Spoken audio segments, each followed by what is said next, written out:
第一部分那个我想讲的就是这个关于“十四五”规划的一些基本情况。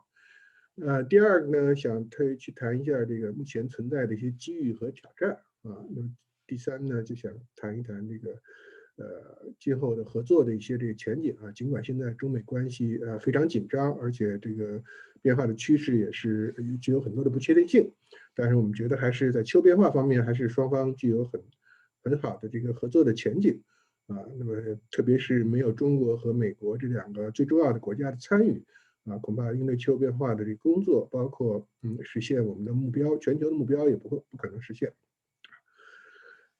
大家知道，其实中国的这个绿色发展，实际上它是有一个历史进程的。中国从1992年签署了里约宣言以后，那么1996年实际上从第9个5年计划开始啊，就1996年开始就实施了可持续发展战略，就作为一个国家战略。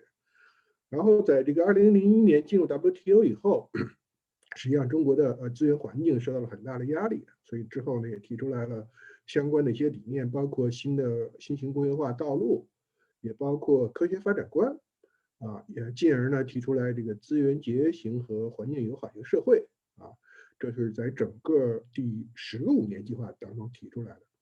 所以从第11个5年计划开始，就中国开始。That is around the 10th five-year plan that idea was first brought forth.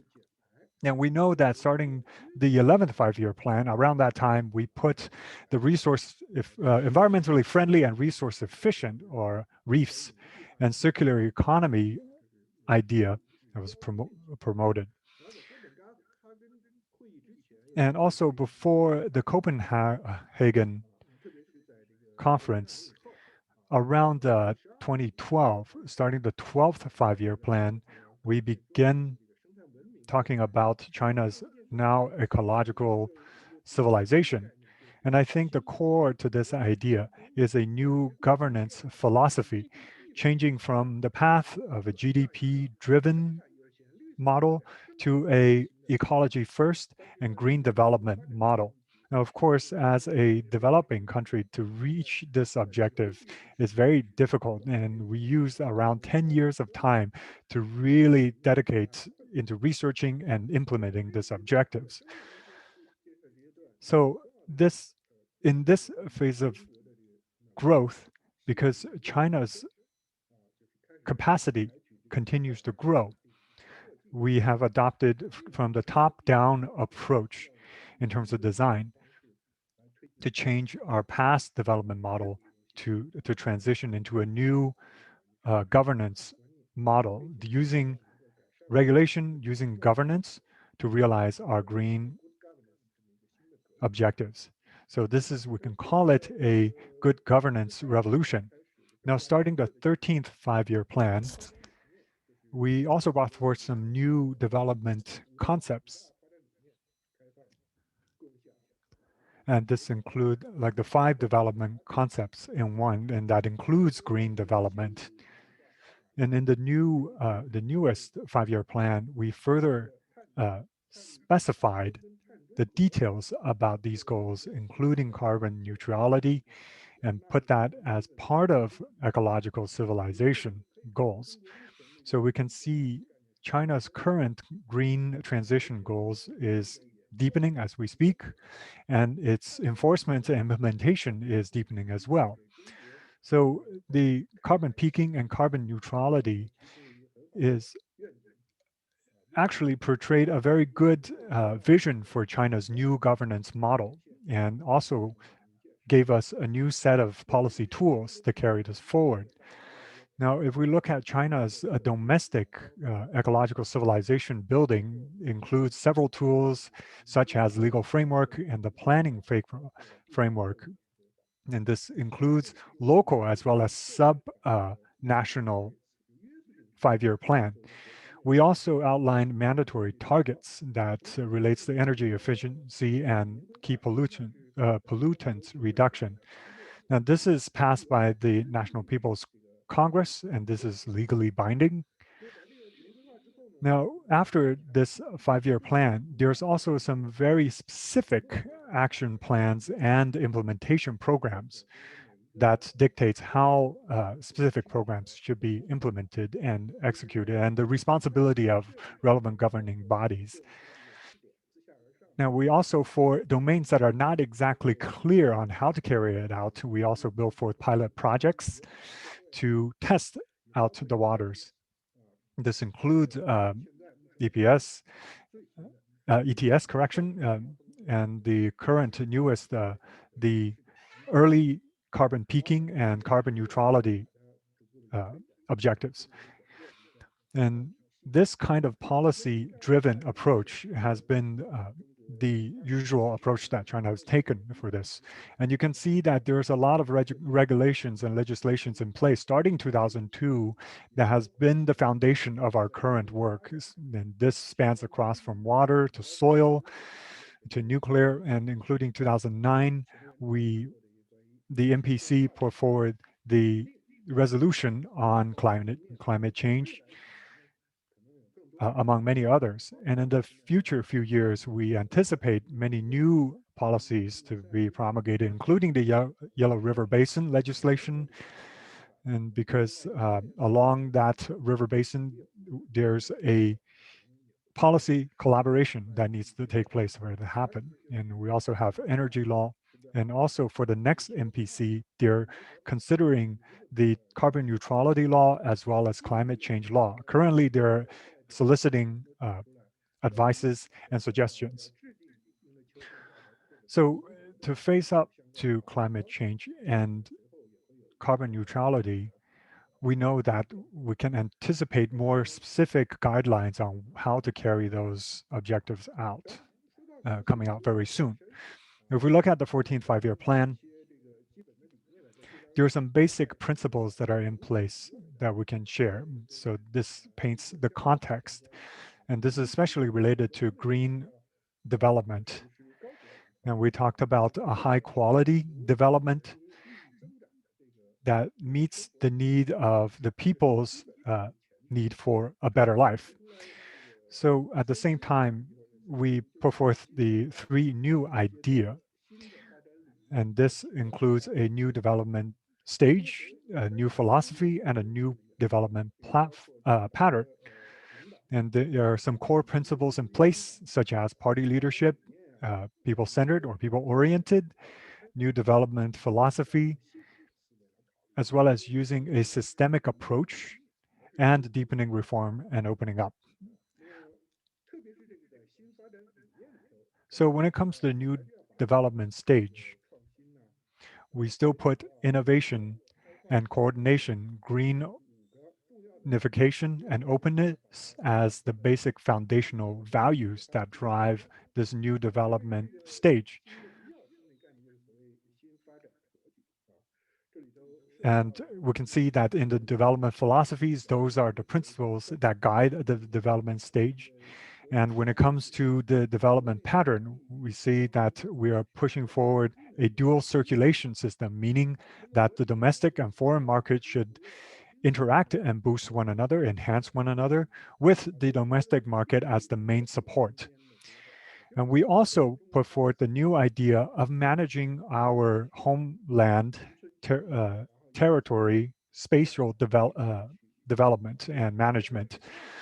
So in the future, a new idea is that we put the land and separate them, categorize them into specific functions and manage those eco-function zones differently. Now, we use a new framework of protected area system as well as national park systems to protect our territory or our environmental domains. And this is a new approach that was outlined by the 14th five-year plan.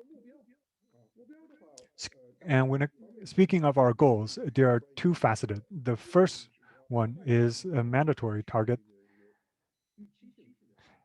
The second is what is called expected targets. Now, mandatory targets in we can see very common in the past is also outlined in the 13th five-year plan, such as energy intensity and carbon intensity. Now, we know a lot of these objectives, China has already reached it. And on the other hand, a lot of our new objectives, renewed objectives, such as energy intensity and carbon intensity, the water body quality, as well as the forest coverage area, all of these are renewed in the 14th five-year plan. And of course, a lot of media are saying that, oh, the intensity is actually lower than before. But in fact, this is not entirely true. Maybe if we just look at the nominal values, we can see that compared to the 13th five-year plan, it's 15% lower than the values at that time. Now it's at 13.5. So, but this is in line with our overall objective. So just wanted to outline that. And within our expected targets, there's the resource and energy, as well as pollutant reduction targets. You can see that the SO2 reductions has been removed, but the VOC, among other metrics, have also fallen slightly. And when it comes to the main tasks that drive the deepening of green development, we can see that the main point is to enhance the quality and stability of the ecological systems. And there put some guidelines and outlines on how to improve it. And for example, to enhance our current ecological security. I forgot to share with you in the 14th five-year plan, one of the main principles is that we want to have coordinated implementation and coordinated governance. So by that spirit, the ecological security is also comprehensive. So how can we use our current resources that are in place to have a synergistic effect onto protect our ecological environment is the main goal. So that is one. The other part is to continuously improve the environmental quality. Now, when it when it relates to climate change, to realize carbon peaking and carbon neutrality, that is our continuous objective, and we want to strive towards that objective. But at the same time, we want to transition and curb the use of fossil fuel-driven consumption. And we also want to curb and control coal-driven power generation. But we also need to consider that during the 14th five-year plan period, the carbon intensity is still a major metric. So right now we have received or made the suggestion to focus on carbon intensity and to approach our curbing and reduction from that respect.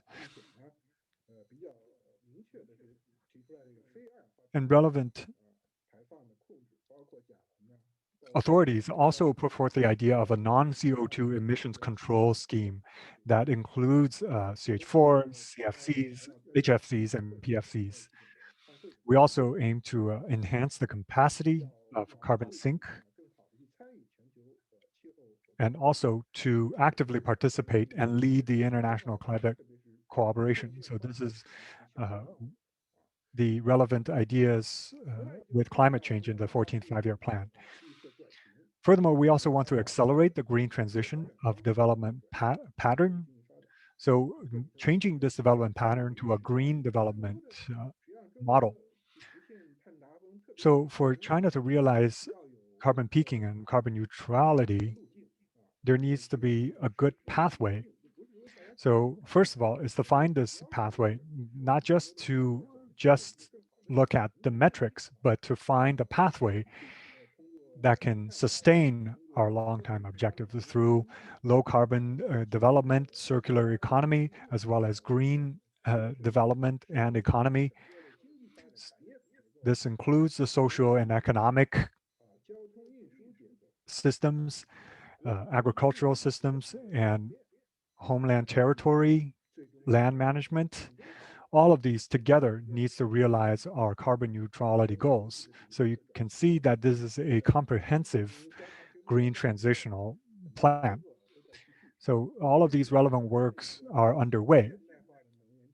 Especially a need we want to emphasize is to build a modern energy system to speed up our non-fossil fuel driven energy development, to roll out a large-scale energy, a clean energy-based infrastructure and transmission system. Say, for example, to transition our energy from the northwestern area down to the east, and also to push the coal production to focus on the resource intensive areas. And this will allow us to increase the efficiency and also to focus our efforts onto taking care of the issues that may stem from coal-fired plants in the future. Now, at the same time, we also aim to build relevant power grid, especially to build it to be more flexible and to transition into a new clean energy grid. Now, our future goal is to reach 1.2 billion kilowatt hours of power. And this is something that is unprecedented in the globe for someone to realize that level of power generation. So that is our future goal. As of now, we don't know exactly how to meet this objective. This is indeed a very tremendous goal, but of course, along with that, there's a lot of challenge. Another very important document, this one. So very recently, the Central Financial Economic Affairs Commission also came up with the following plan. So very clearly it stated that China needs to transition to a system transformation of China's socioeconomy. Also, like I just mentioned, it's very important to incorporate our carbon neutrality and carbon peaking goal into our overall planning. Another new concept is to build an electricity system that's based on new energy. So in addition to the 14th five-year plan, I encourage you to read and to go through all these related new documents. Next, I would like to talk to you about some policies that have been released and some new policies that will be forthcoming. Last year, December 2020, the Central Economic Working Conference released some documents, and it talked about including carbon neutrality and carbon peaking as the main goal of China's future development. This is unprecedented.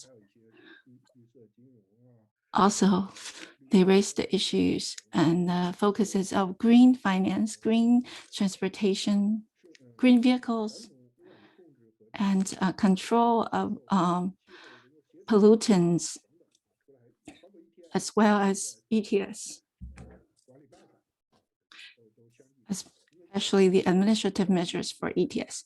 There will be more coming about carbon neutrality and carbon peaking, including reaching the carbon peaking well in advance and how it's being planned.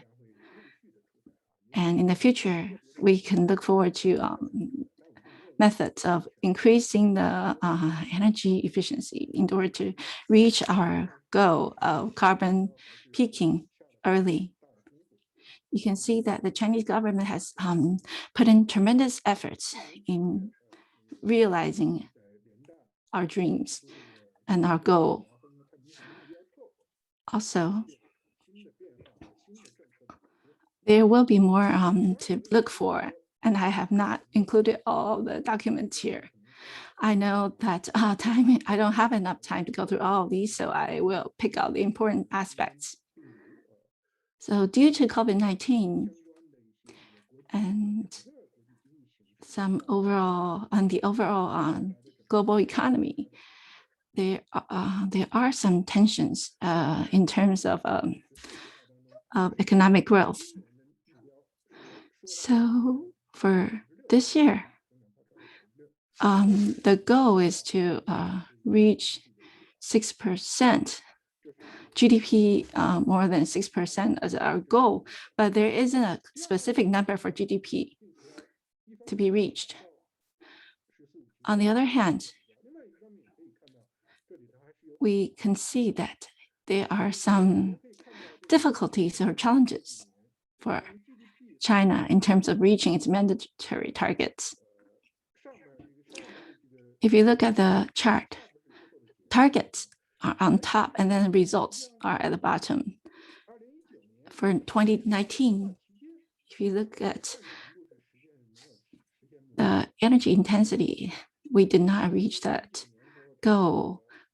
In 2019, we hope to reach 3%, but actually we only achieved 2.6%. And here we hope to reach 15%, but actually we only achieved 13.2%.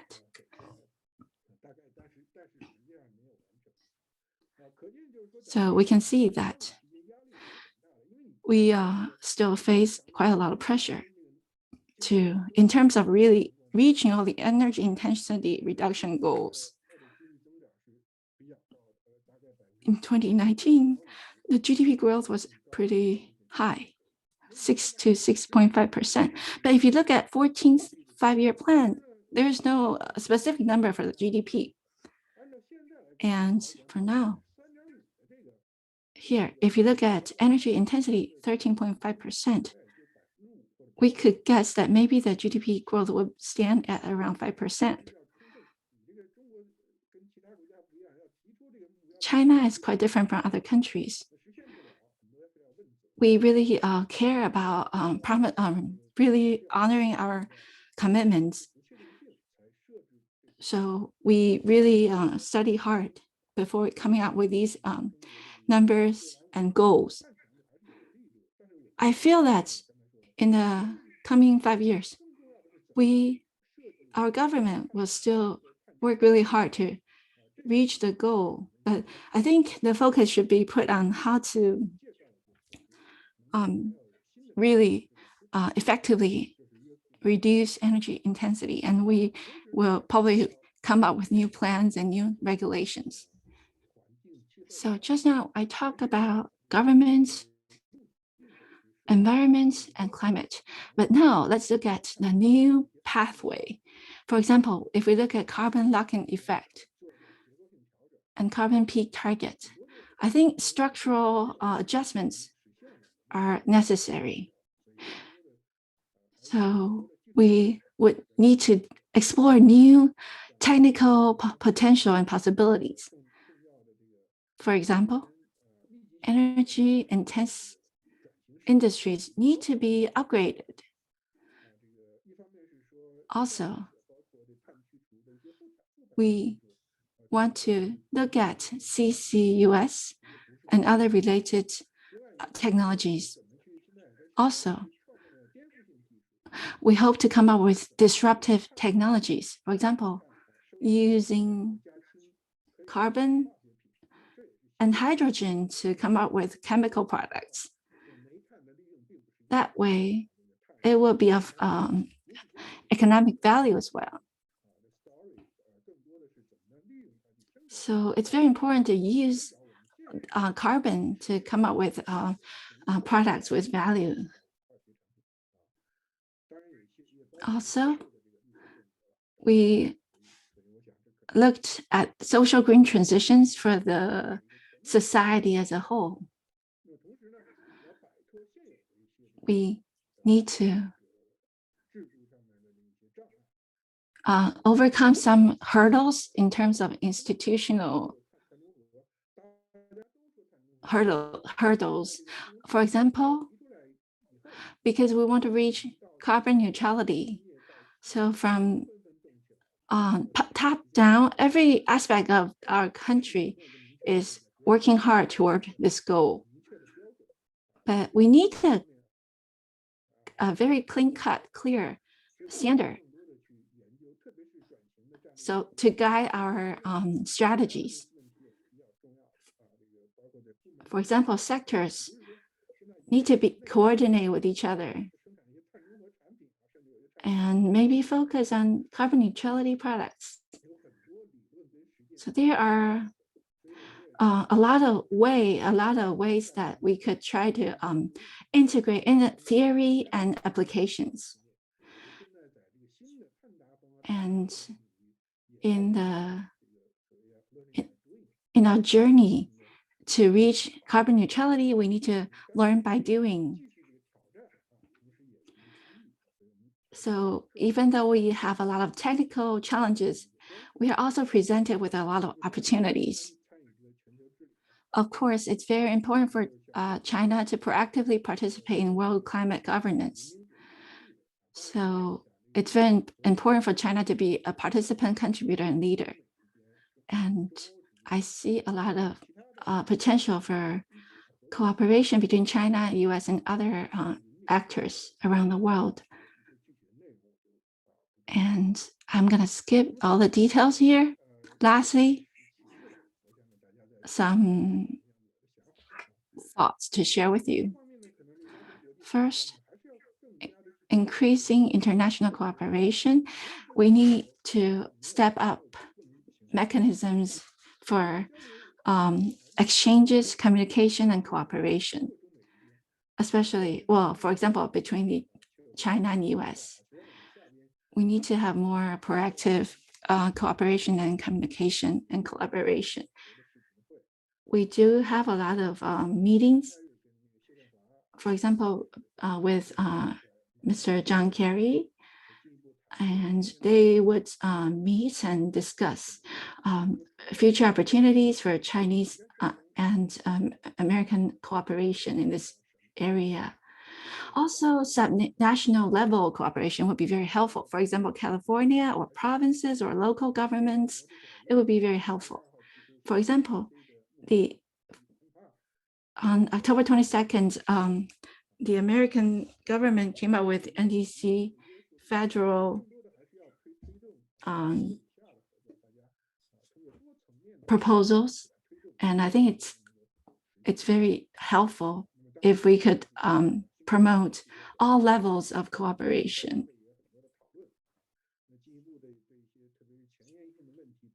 Especially, we could cooperate in a green digital infrastructure connection, carbon tracking, carbon emission measurement, and also emergency cooperation. Also biodiversity.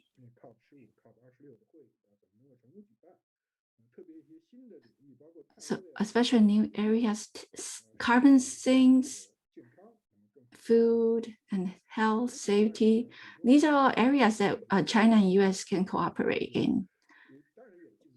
Of course, our two countries have competition going on, but it's very helpful for both if we work together in pushing for new advanced technology to be developed. For example, zero carbon architecture or new vehicles,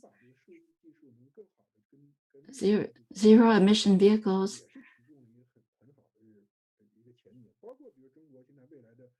China, for example, is hoping to work on a smart grid development to combine the advantages of distributed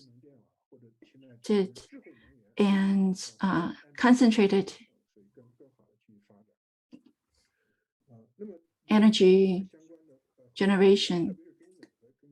And these are all areas that the two countries can work on. Also, it's important to build green cooperation network and platforms to promote third-party cooperation in Southeast Asian Belt and Road countries so that we can fully utilize the potential and the advantage of these developing countries to reach green development goals. Also, to put a cap on emissions and also to reach our goal of peaking emission peaking, we need a set of standards that could be consistent for all countries around the world and different industries. I think that this does require more explorations.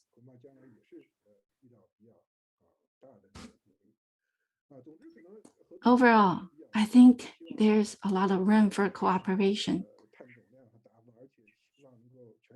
I hope that China can reach its carbon neutrality goal, and also that we could cooperate with all the countries in the world, and we could reach our goals together. Thank you so much, Professor Wang Yi. That is really comprehensive and very informative. Lots of information, and I'm sure we can follow up with you on some questions when we transition over to the discussion session. Next, I actually have Mayor Tang Jie, who can offer us some insights from the subnational level, especially about Shenzhen's low carbon development and its current plan to achieve carbon emission peaking and long-term carbon neutrality, as well as air quality management. Let's see if Mayor Tang 市长您好，您可以看到 Okay, great.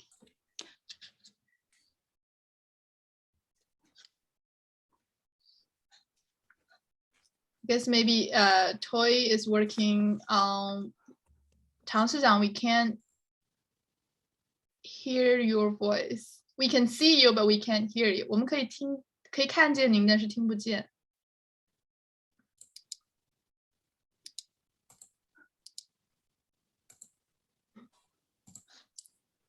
唐老师，那个话筒开没开？ Oh, I was muted.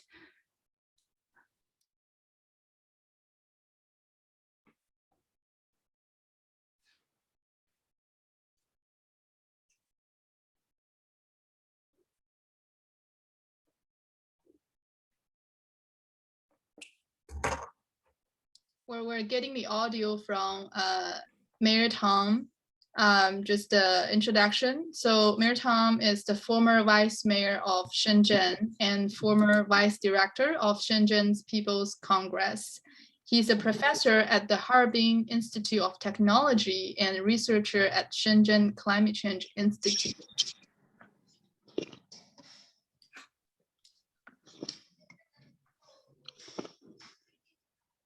Tang 老师, can you hear us now?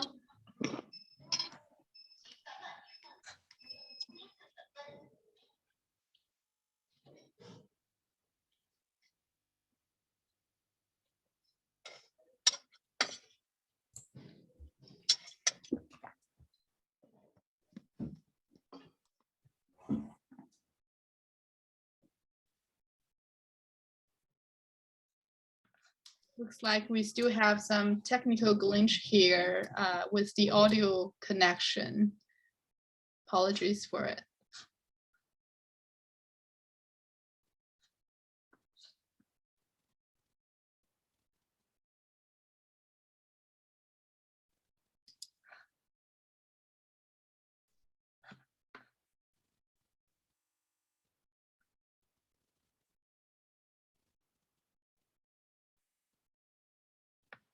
maybe we'll come back to Mayor Tom after his sound is back.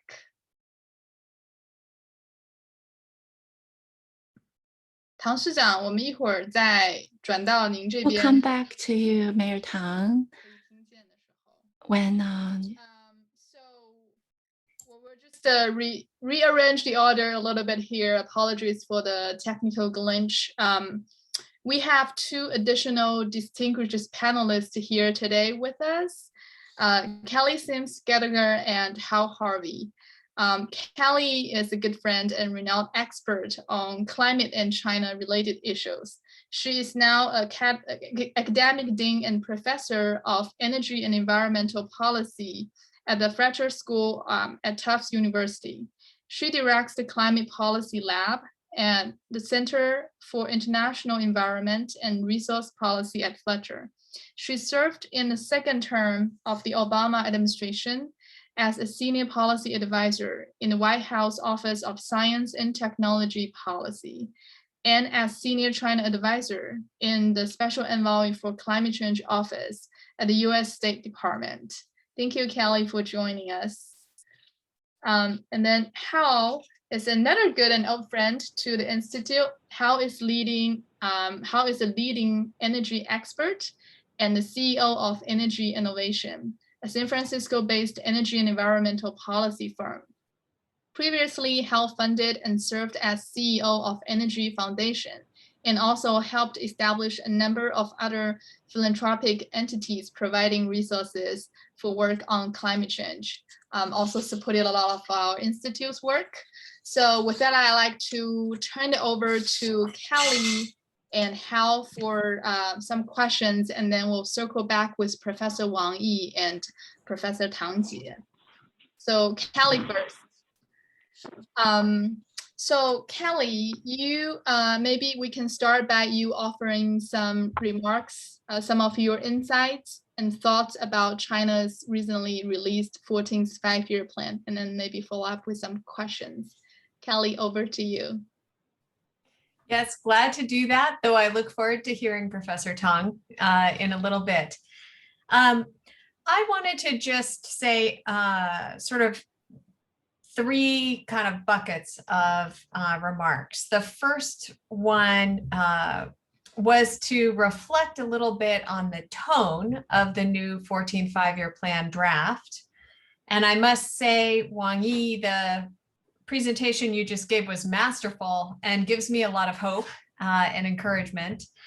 When I read it, and here I am as an American, sitting in Boston reading the plan, it seemed to me that the tone had shifted rather dramatically, actually, from the tone of the 13th five-year plan. And so I really look forward to talking with you and having a discussion about this. My impression was that the tone had shifted from ecological civilization and circular economy, which were very strong themes in the 13th five-year plan, to some new major themes: high quality development, an emphasis on stability and on security. And indeed, the new development philosophy appears to be embracing of green growth, but it was not mentioned frequently in the high-level plan. So how to interpret that is a question for me. In other words, has the emphasis on green growth, low carbon growth, ecological civilization, beautiful China diminished? Or are they just introducing new themes that still embrace these previous goals? On climate change, obviously the new plan is completely consistent with China's pre-existing commitments. There's no sign that China is walking back from commitments it has already made in the context of the Paris Agreement, President Xi Jinping's very ambitious statement of wanting to get to carbon neutrality by 2060. And indeed, updating all of the categories of targets that Professor Wang just recently shared with us. However, the emphasis on intensity rather than a cap for greenhouse gas emissions, and the failure to emphasize peaking, much sooner than 2030 does worry me a little bit, because the math gets very difficult. The longer you wait, in other words, if China waits 9 more years before it actually peaks, emissions could continue to rise. And then it is that much more difficult to turn the corner and begin that downward trajectory. And then the pace of emissions reductions after the peaking becomes much more demanding. So near-term action and near-term peak will make that task of achieving President Xi Jinping's goal of carbon neutrality that much easier. So I had hoped to see some sort of cap for CO2 in the plan. The other thing that I noticed doesn't seem to be in the plan, but seems to be an important thing to focus on, is the lack of focus to what we call in the United States the just transition. This is really a question of how do you transition industries and workers in those industries from a high carbon economy to a low carbon economy. What happens to the companies and the labor in the coal mines, the coal-fired power plant related industries, and how are they going to be cared for? What is the strategy for worker retraining? What is the strategy for the local provinces and the cities that depend on these industries? And actually in China, this is something, of course, quite different from the situation in the United States. Many of the high carbon industries are in fact state-owned enterprises. So that makes this dilemma even more difficult, I think, in some respects, because the state actually directly depends on these industries for budget and revenue. What gives me hope, which was really strongly emphasized in Wang Yi's presentation, is that China excels at planning. And I think the United States could learn a thing or two about planning, short-term planning, medium-term planning, and long-term planning. So I'm encouraged to hear that there will be an action plan on peaking. I think that's a really good thing. And I had read in the high-level plan that there's an intention to create a medium and long-term plan on energy development. And that, of course, will be very important for achieving the low-carbon transition. So many questions I actually hope to pursue in the course of this discussion, and look forward to a little back and forth. Great. Thank you, Kelly, for wonderful remarks. And actually, you've teed up a few very interesting questions already.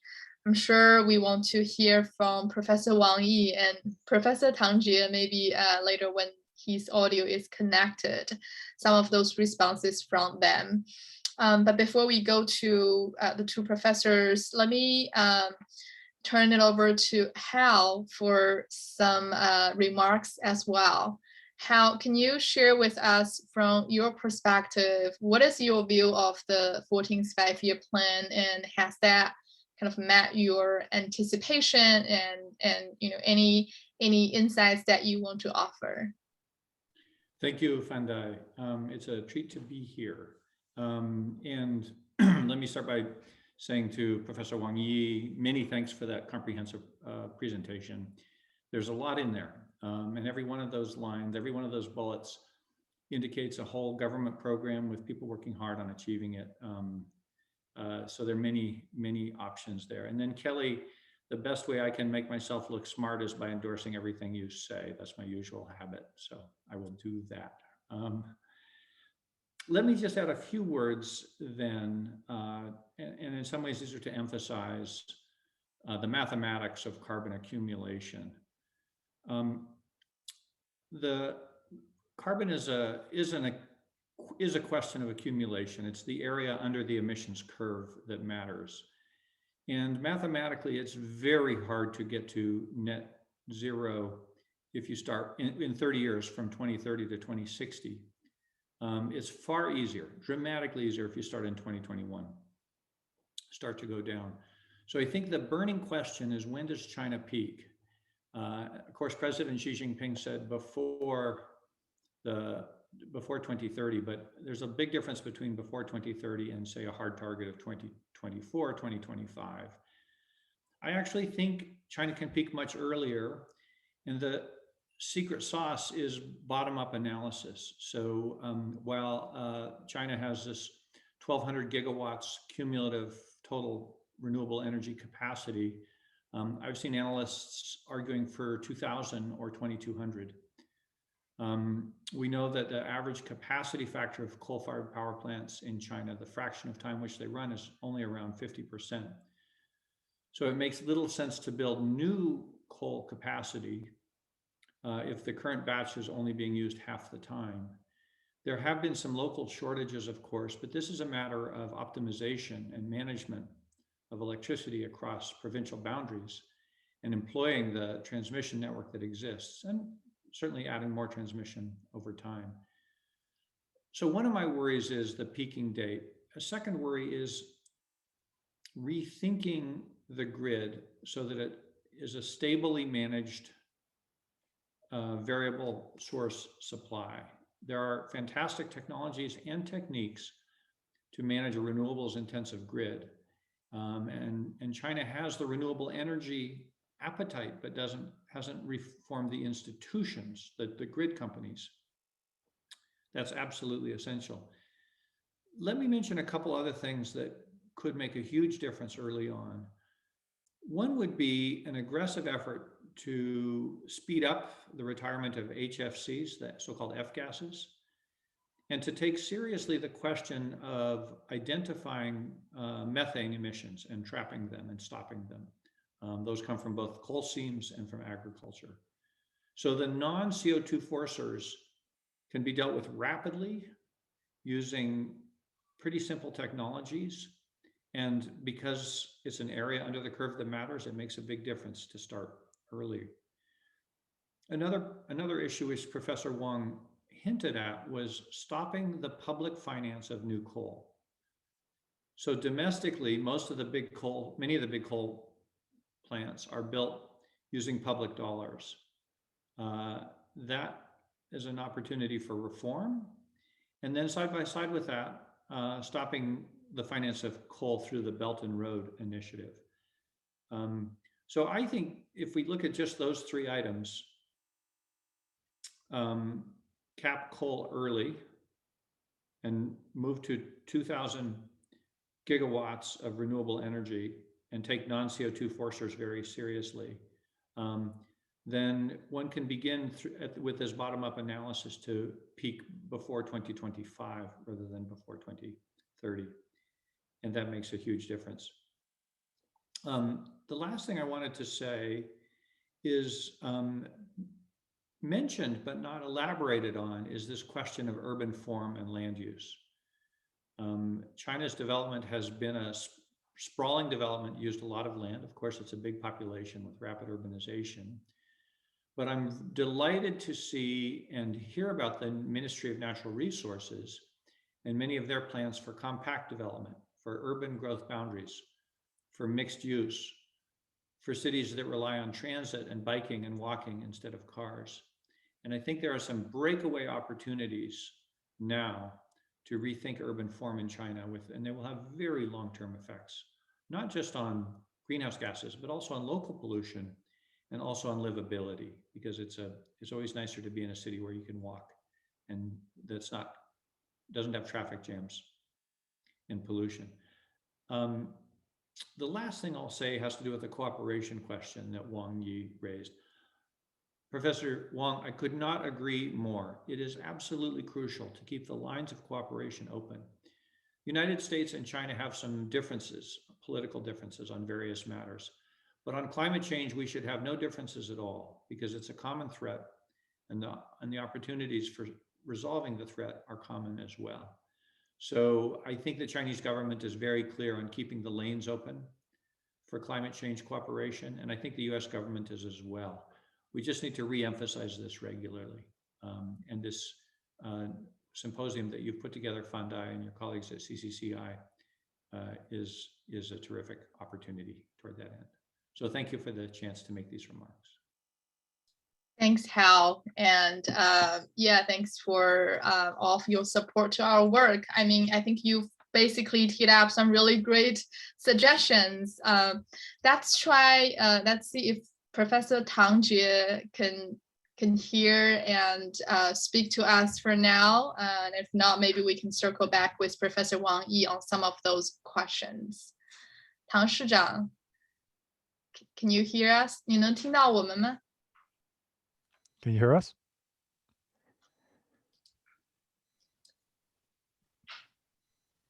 我们能看见你，但是我们好 We can 像 see you, 还是听不到语音。 but we still cannot hear your voice. We can see you, but we can't hear you this moment.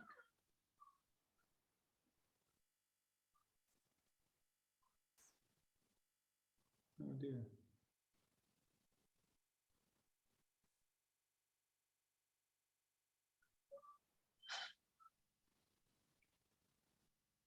Guess maybe he needs to unmute him.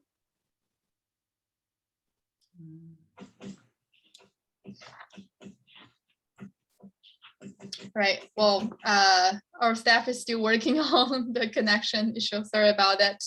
Let me go back to some of those questions. Actually, Kelly, you teed up, and how the suggestions that you offered. Kelly, Professor Wang Yi, maybe you want to take some of those questions directly, but I think around the, if it's possible for an earlier peaking timeline in China. I realized that actually you had a proposal last year that talks about the some of the peaking action plan for China. And you actually got some response from Ministry of Ecology and Environment and NDRC about that proposal, recognizing the importance of carbon peaking. And I believe the proposal is actually considered by some of the ministries. So I wonder, Professor Wang, if you want to comment to the earlier peaking question. And also want to circle back with you, Professor Wang, on the coal cap and possibly the urban kind of land use and urban forestry and nature-based climate solution side of things. All right, thank you, Mr. Daifa, and also thank you, Kelly, and the host comments and questions. I would like to answer, the question from my parts. The first one, I think, Kelly, you mentioned about, the attitude of the Central Committee and the party. I think the signal is very clear. The Central Committee of the party is would like to strengthen the carbon peaking and carbon neutrality. It's very, very clear from a Central Committee, but for the local government, for some sectors, maybe some different, because we do not understand the really meaning of the carbon neutrality and influence. So that's a little bit of difference. But from a national level, at national level, it's very, very clear, and continue to strengthen whatever for the green development, low carbon or carbon peaking and carbon neutrality. That's why during the session of the Central Financial and Economic Affairs Commission, they mentioned we should continue to learning and increase our knowledge on carbon peaking and carbon neutrality. So I think that's a context for you. And for the security issues, I think the meaning is make a balance between development and security, because we have a very serious domestic and international context. So that's why you could understand that's a basic situation. For the carbon peaking or early peaking, I think that's a question. Before during the 5 years plan drafting, we have a lot of proposals. Climate fields only have one voice. They also have a voice from other sectors.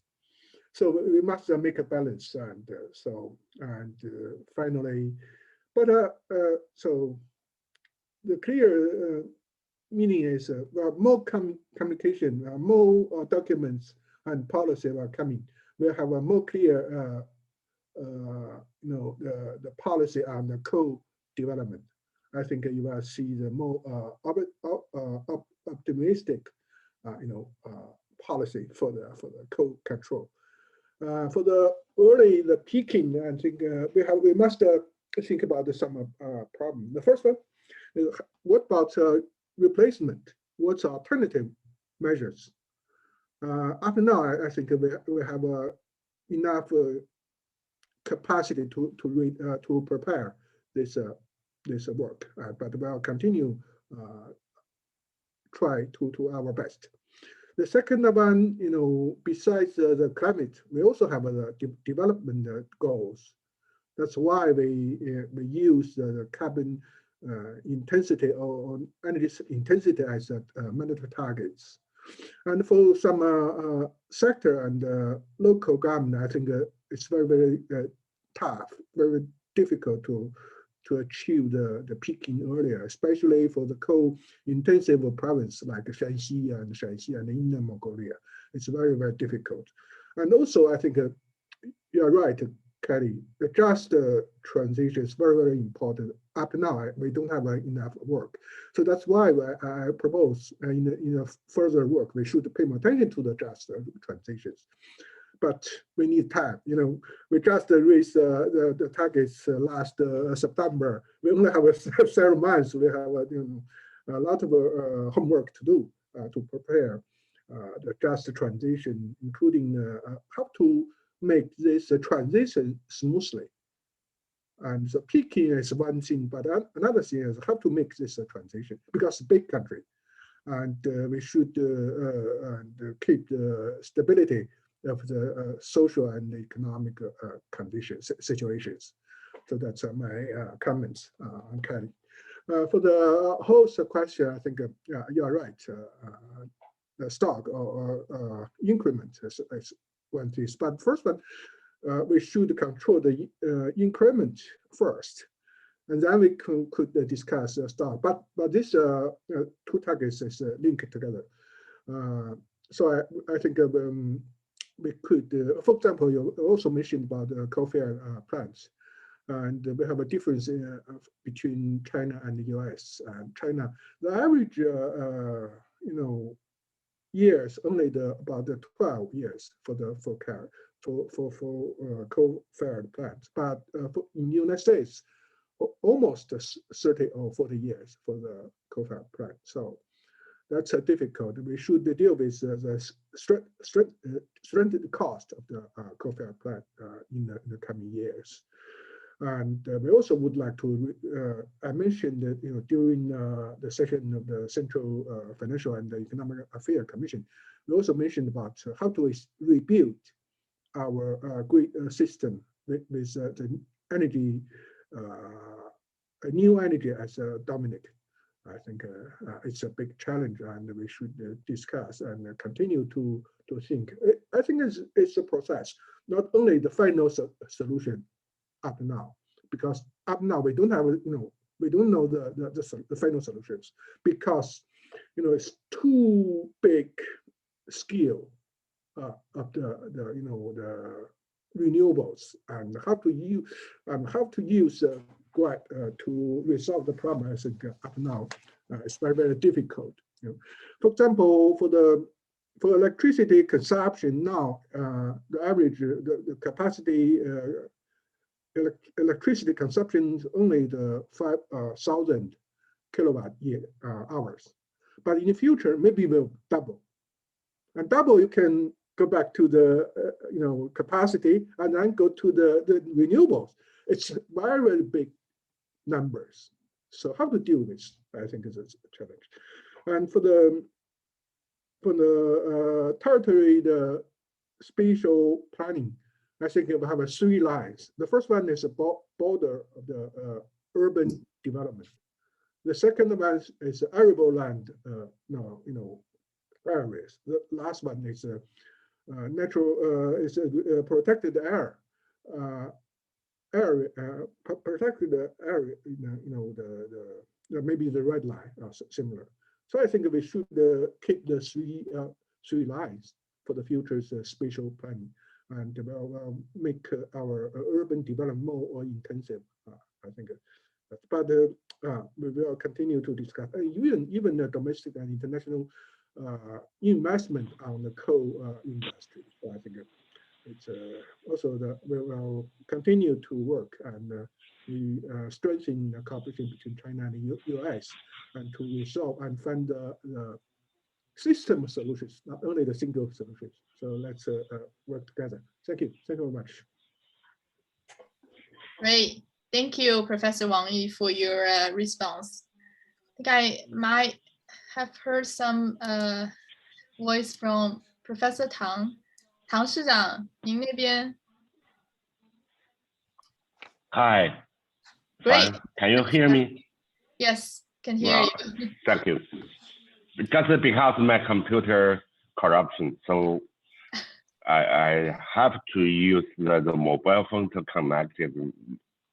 I'm not familiar with the phone to connect. Maybe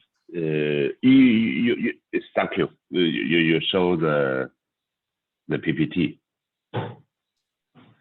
Just as you ask, I give a brief report about how is Shenzhen the condition to the nearly peaking, and what is the major method.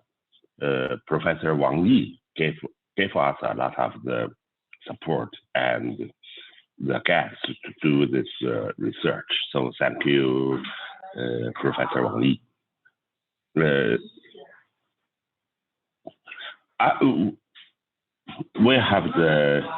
We have the major points about this PPT. The one is that the carbon emission is highly connected with I think the carbon emission peaking is the key question about the environmental protection. So when we come position to the fossil fuel, we have to deal with 2 questions. The first question is the environment problem, and the other question is the carbon emission. So we can give the one conclusion is that the carbon emission peaking to the local and for the whole China is the energy consumption and energy structure problem. Please next slide. So we have the 1, 2, 3, 4. I give just a brief introduction. The next slide.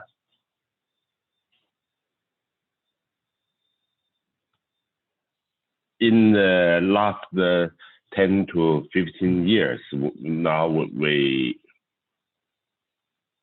we give the brief estimate that the green GDP or the other word is that environmental cost about the 3 to 5% to the GDP. When we think that, when we know, maybe we should from the minus the cost from the nominal GDP, and we can get the real GDP, means that. And the other side is that if we give as President Xi Jinping, we should give the more attention on the ecological civilization. We should do something to protect the environment. And if we want to protect the environment, we should reduce the carbon emission. So we think they are the same thing. The next slide, please. So I think that's okay. This slide, everyone can watch this brief conclusion.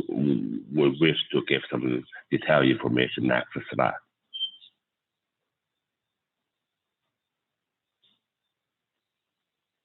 When we did the research, we will try to figure out the econometric and EKC analysis.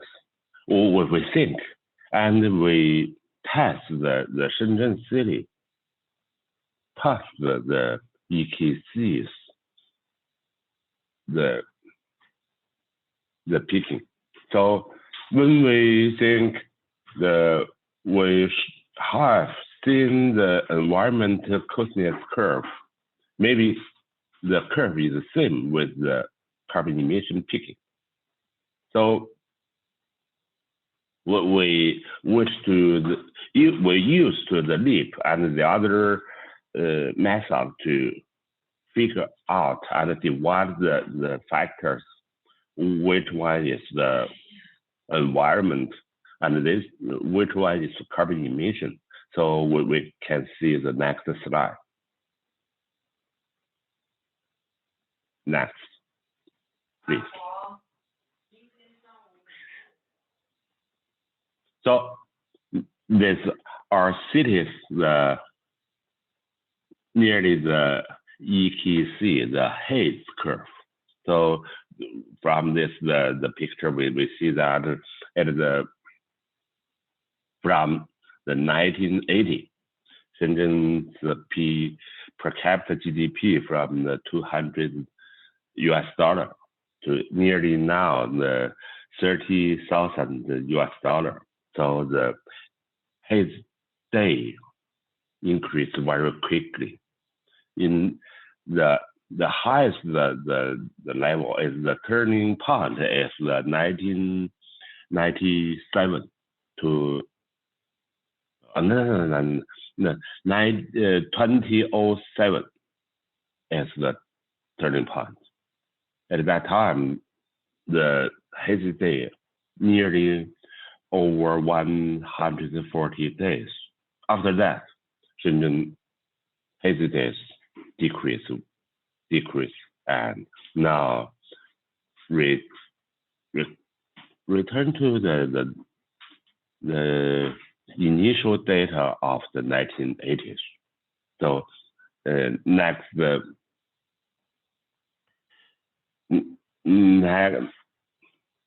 okay.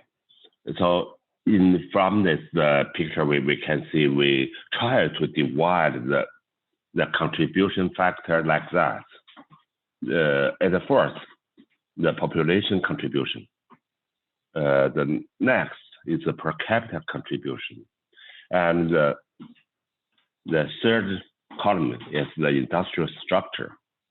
And the fourth is the energy intensity. So we can get the conclusion that when population increased from the 30,000 to the nearly 20 million. So the carbon emission increased. And from the major contribution is the per capita GDP. When Chinese people became rich and rich, they wished to consume more and more electricity. So the major contribution is the per capita GDP. And industry structure decreased, and the energy intensive major the contribution to the negative the carbon emission. And we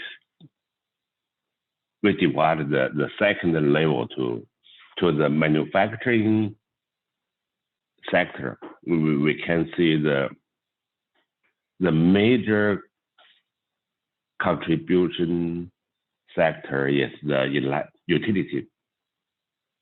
utility sectors, and the other is the manufacturing. In the third level, we can see that the manufacturing sector, the major contribution sector is the computer, electricity, electronics industries. So when we think that last 2 to 15 years, Shenzhen's the structure upgrade gave the most the promotion to the carbon emission, nearly the carbon emission peaking, and the environment protection get the successful progress. So we think that Shenzhen do well on 3 targets. One target is the structure upgrading on the utilities sector and on the manufacturing sector. And we give more attention on the transportation, such as we give more support to the EV cars and the EV bus in our city. And the second thing is that we give more attention on the environmental protection. So from the next slide, we can see the environmental protection is the same effect on the carbon emission reduce. So we can see that the coal power transfer to gas power, and the coal power, the decreased rate, we can see that. At first, we think the coal power is the serious problem of the environment. And just we transfer the energy structure, we get the other purpose to reduce the carbon emission. So we can see the next slide.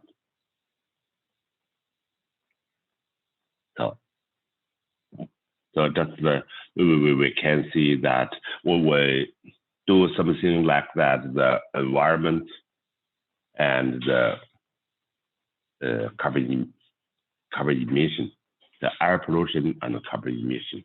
So we can, from the next slide, we can see the same effect on this manufacturing, building, transportation, and other, the decrease for the scenario, the effect. Next. Well, we wish that if we want to increase our structure, we should follow. No, not we should. We see the EQC has the same curve like from the United States to the European to China.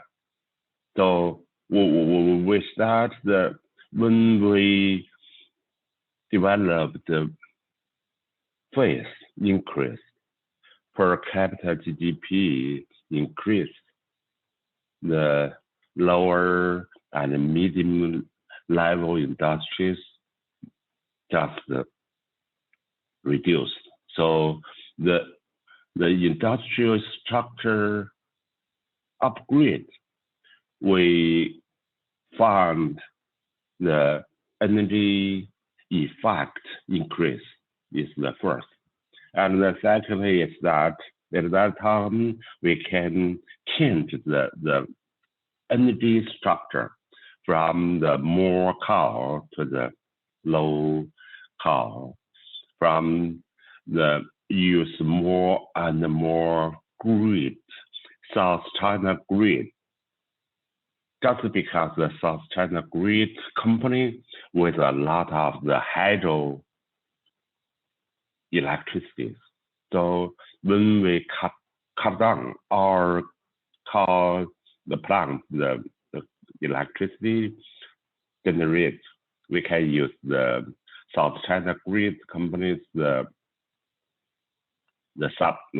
electricity supply, so we can change the energy structure. And the third thing is that we give more attention on the consumption of the electricity and the fossil fuel, such as the EV cars, such as we give more higher standard on the whole the electricity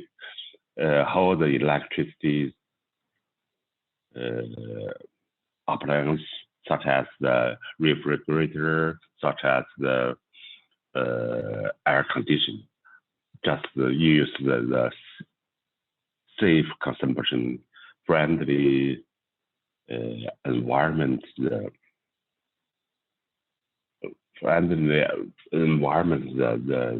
facilities in our city. So, and we do something, change the consumption is like that. We give more attention on the green buildings. So now we try to give the conclusion from the supply side. We promote the structure upgrade, energy structure upgrade, and in the demand side, we give more and more strict limitation on the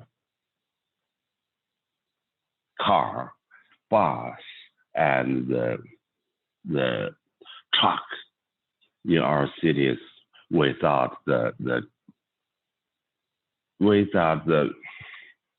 EV, and give more attention on the green building. And our city, I think, from the supply side and demand side, we can get the carbon emission nearly peaking. Now, we recently researched that the carbon emission intensive, when we see that the intensive decrease very quickly more than economic development rate. So the carbon emission peak must gradually to the turn point. Now, so we can see that although our city's population from the 10 years from the just the 12 million increased to nearly 20 million, but we can believe that in 2 or 3 years, this city can get the turning point of the of the carbon emission peak. So we should give more attention on how about Shenzhen in the next 30 years to be carbon emission nutrition. So next slide. Oh, that's the performance of the air pollution and carbon emissions compared. So next slide. Okay. So just before I signed all this conclusion for you. So next.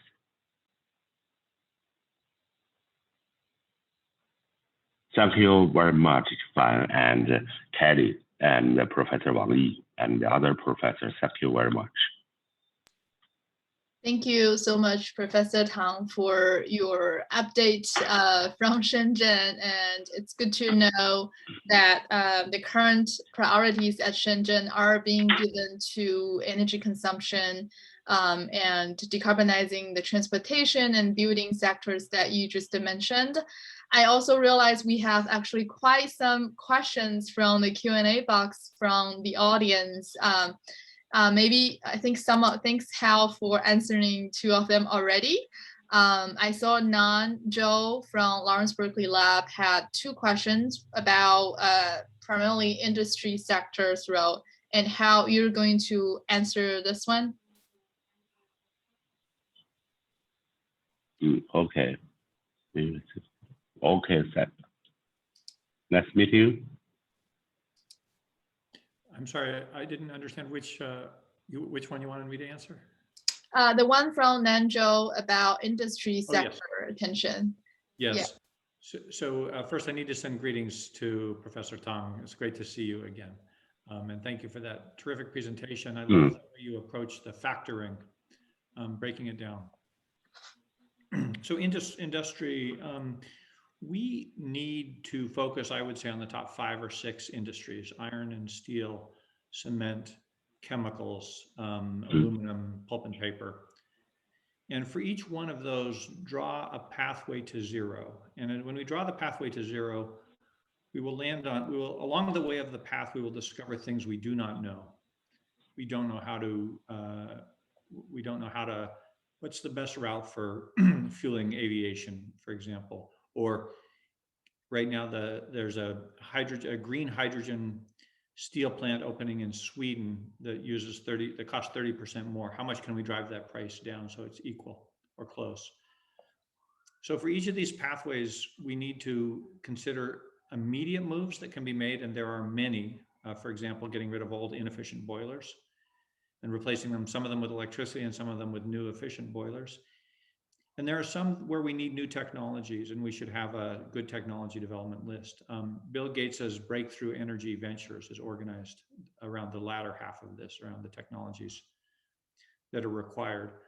I also think it's very useful to create a demand signal. So when companies make premium cars, they could insist on green steel. 30% premium on green hydrogen steel is a lot extra for the cost of the steel, but if you embed that in the cost of a car, it's unnoticeable. Maybe $800. The extra 30% would be, $300. That's how much you pay for the stereo in your car, or you pay more for that for the stereo. So there's a lot we can do at the raw material level that doesn't affect retail prices very much, and that's another important consideration. And so manufacturers should insist on clean steel, clean concrete for buildings and so forth. Great, thanks, Hal. I wonder if other panelists have anything to add to that question. And if not, we can move on to, I think there are 8 questions unanswered. Well, let's try our best to get through those in the rest of the webinar. So the second one comes about asking about the climate emergency, I guess maybe Professor Wang Yi or Professor Tang could give an answer if climate change is an emergency in China, and if so, do you believe that China is truly taking an emergency response to climate issue? It's a little bit, I guess I think it's more talking about what does China see as climate emergency, and it's not necessarily things wrote in the 5-year plan. Professor Wang Yi or Professor Tang Jie, would you want to take this one? Okay, thank you very much. I think the climate emergency is not a very scientific, term. From the theory of crisis management, we should category, divide the crisis as a different category and different response. So depends on we should take action based on the real meaning of the emergency. It's not a broad, response. So I think in China, up and now we don't use this word, but we take the concrete action to addressing climate change. That's my answer. OK， 陶市长，你有什么要补充的吗？这个问题关于 Professor Tang, do you have anything to add? I just gave the brief introduction about the sectors divide to the carbon emission. Just before we talk the steel and the other high carbon emission sectors, such as we just discussed the steel sector. As when we use the input-output table, we can calculate the steel, the full consumption of the coefficient of the energy to the steel. So all us we know that the steel is very high with the electricity and the fossil fuel use. And we know that until now, the China's production about the steel, nearly 1 billion ton, about the 10 times of the USA and Japan and Russia. So why we use so many steels? We can divide like that. The first thing is that in China, we just experiencing the very high industrial and urbanization process. So we can see that this after 40 years, the China's urbanization rate from the lower than 20% now to the 60.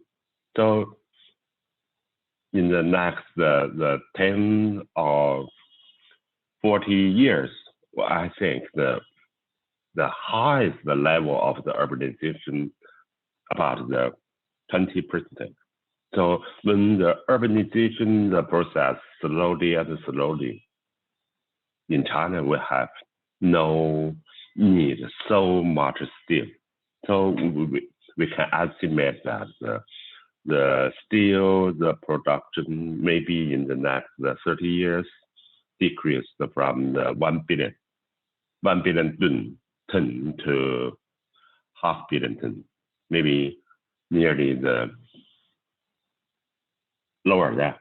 So as that, the steel sectors, the carbon emission may be nearly 20% of the total carbon emission in China. This the first thing is that. And the second thing is that all of us know that the new established the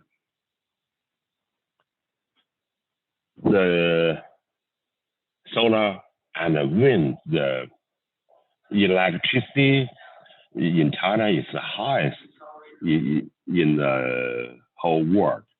So maybe when the solar and the wind, the electricity, the share increased from the 15 to the 30. So I think China's the peak of carbon emission is the real nearly the turn point. And the final conclusion, we think that now everybody in China, each level of the government knows that the President Xi Jinping said that ecological civilization is for the Chinese people. So when we get so quickly development, we need the green earth, green river, and blue sky. So I think when we change the concept of the development of the economic growth, I think more and more Chinese people and more company know that we should give more attention on the environment protection and the carbon emission. So now, recently, the green financial issue is the breaking through the question in China to discuss that. And more and more governments which to do something, give more budget support for the protection, the ecological and the carbon emission decrease. Fine, I give some the opinion like that. Thank you, Professor Tang. I think your answer actually lead to our next question perfectly, which is from Kate Gordon. She asked about the just transition. I think, Kelly, this might be a question for you in terms of how you see the just transition, as you mentioned in your remarks that they're the sectors we're looking at and the companies, jobs that we need to consider while we are talking about this decarbonization or just the transition. What is your take on this issue, and what do you think China, as in its 14th five-year plan, what the just transition should be interpreted in the plan or in the future action taken by China? Yeah, well, I interpreted Kate's question to sort of focus on, specifically which industries is China emphasizing.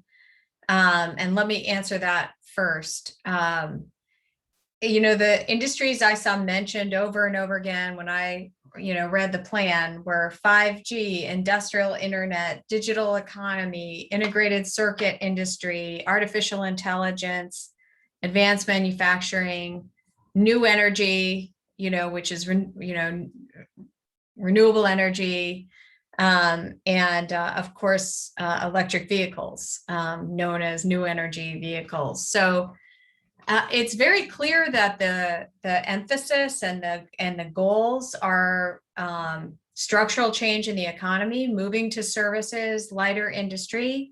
This is not to say that these industries won't use electricity. A lot of them will, use quite a bit of electricity. But of course, there's a pathway there for having clean electricity or, no carbon even electricity. And I think China is very clear that it's committed to moving in that direction. What I meant about the transition issues was, what is China's plan for dealing with all the legacy industries? In the past, I used to always marvel at how China would just go, the Chinese government would go shut down certain coal plants and inefficient, factories. And to some extent, I think China's done all of that, what we would call low-hanging fruit. China's done those easy things.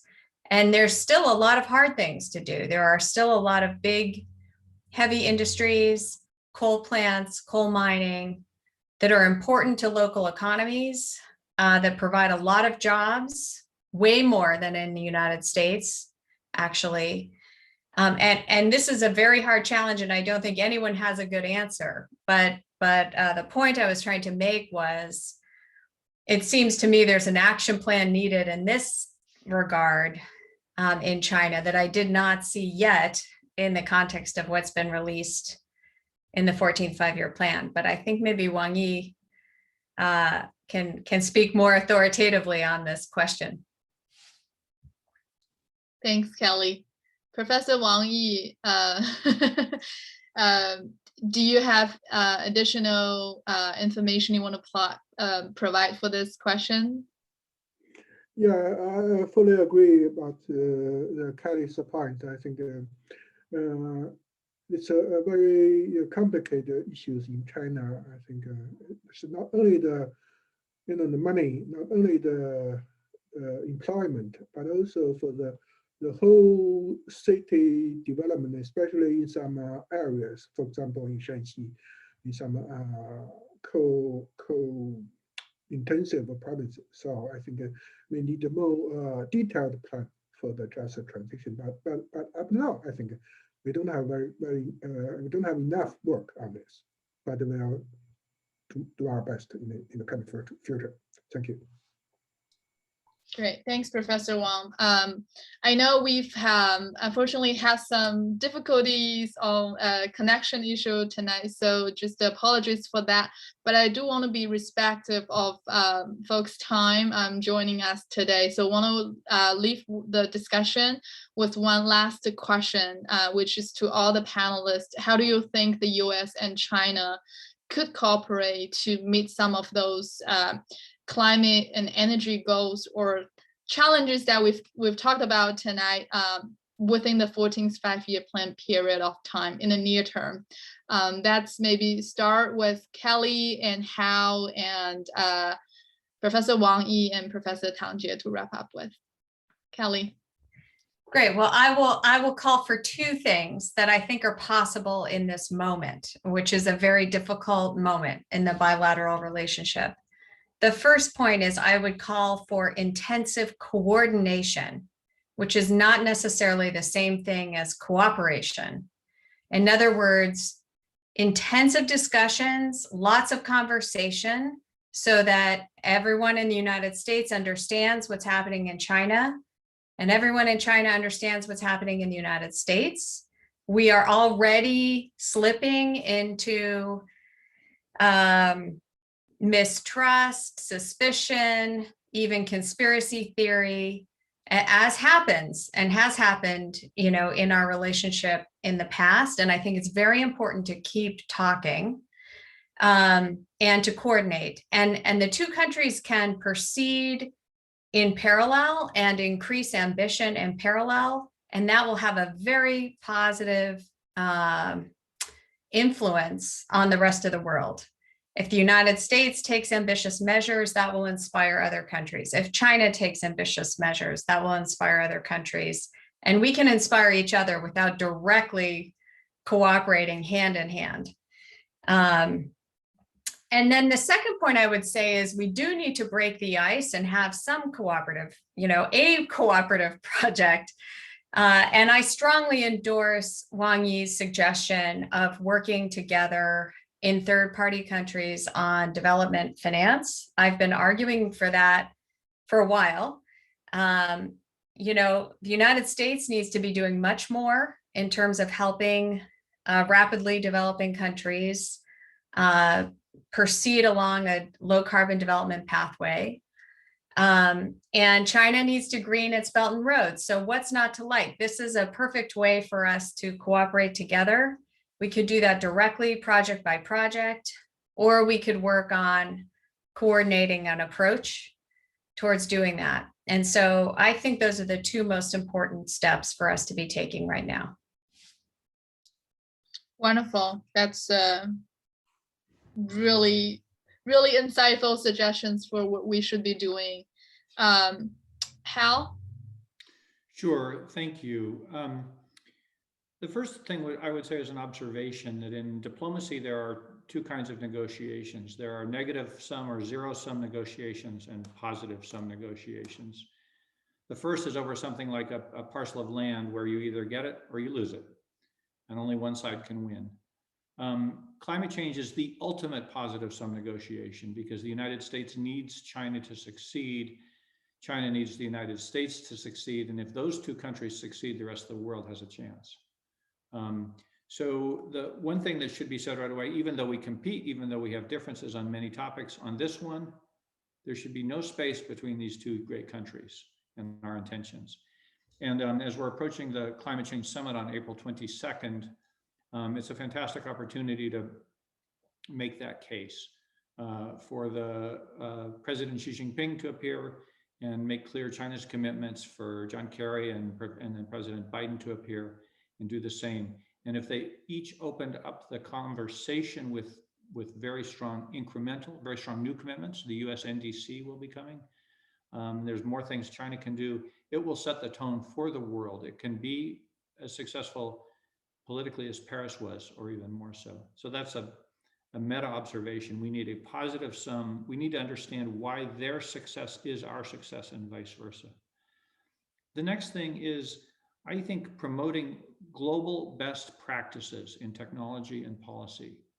You know, the best practices in refrigerators cut their energy use 80%. Best practices in building codes cut their use at least 80%.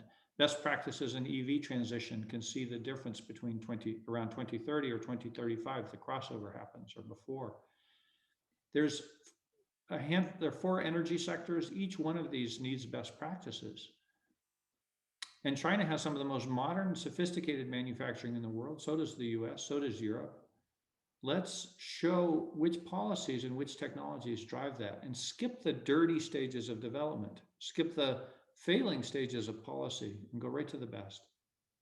The last thing I think we could do is cooperate on, I mentioned before, pathways for industry.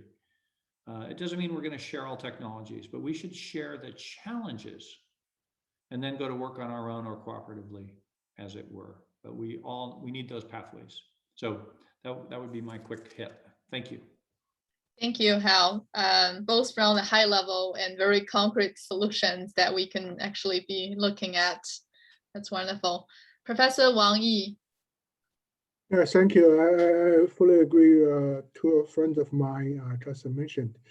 I also expressed my point based on my presentation. First one, I would like to repeat, we should keep our dialogue peacefully and also ceremonially. So I think we should avoid the influence by some non-climate factors. We'll focus on the climate cooperation. That's first one. Second one, I think we should do the dialogue or whatever for the cooperation should be based on constructive suggestion, and also focus on the solutions. I think that's very important. And so the third one, I think the goal or ambitions very important. But more important is how to find the solutions and also the transition trajectory.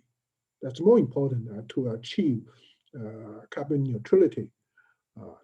So I think I hope we'll strengthen our cooperation at all levels, not only at the national, but also the different levels, including our think tank.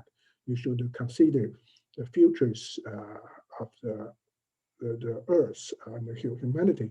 And also, I think we should think about the forward-looking issues to resolve the problem that difficult to addressing the climate emergency. That's our task for the scholars. Thank you so much.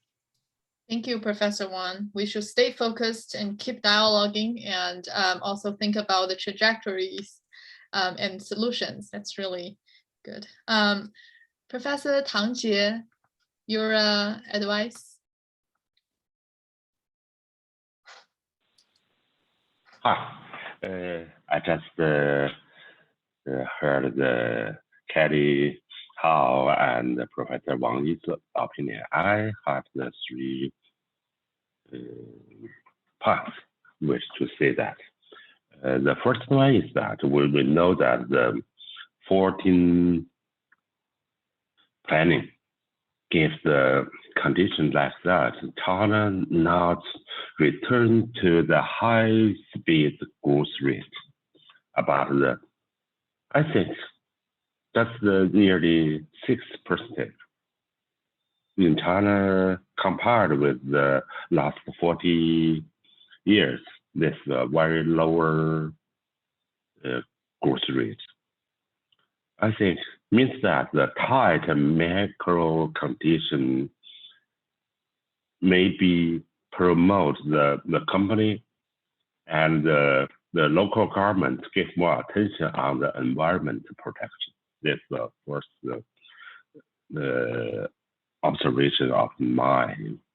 And the second is that when we get the less attention on the growth rate and more attention on the environmental protection and the carbon emission, so we will be give more budget and more investment in the new technology of the environmental protection and the carbon emission.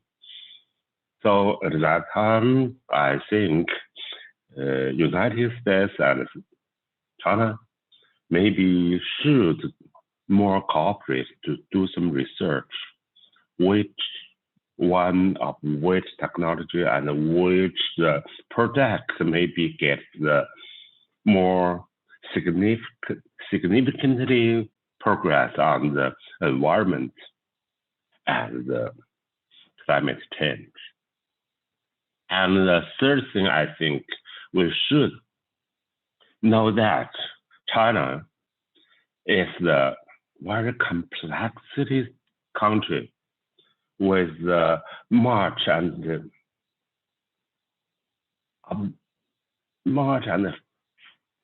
significant the difference from the coastal China to the inland China, from the North China to the South China.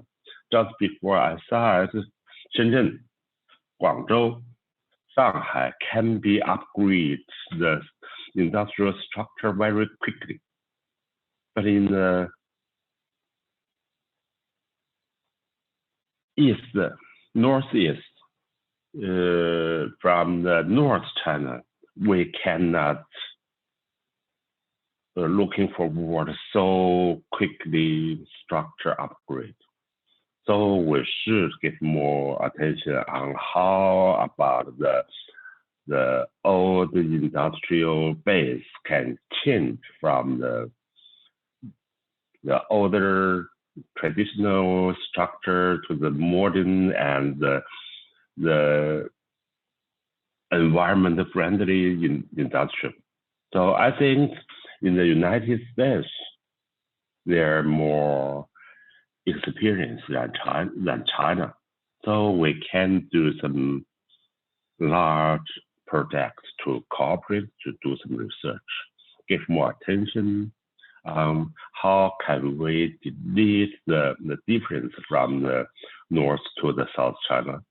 You know, if we take the flight from the North to South or from the South to North, when we look in the sky, from the blue sky to the gray sky, means that the structure old and new, means that the environment protection strong and weak. So I think we should do more research and cooperate compared to huge countries can exchange the experience and to do some the same project to about the environment and the carbon emission research. Thank you. Great. Thank you, Professor Tang Jie. And we're a little bit over time tonight, but really rich and enlightening discussion we just had. I would like to thank you all for participating in the discussion with us today, especially to our speakers. We would like to continue this discussion with you all, and maybe in the near future to bring in more topics under the 14th five-year plan with different sectorial focus.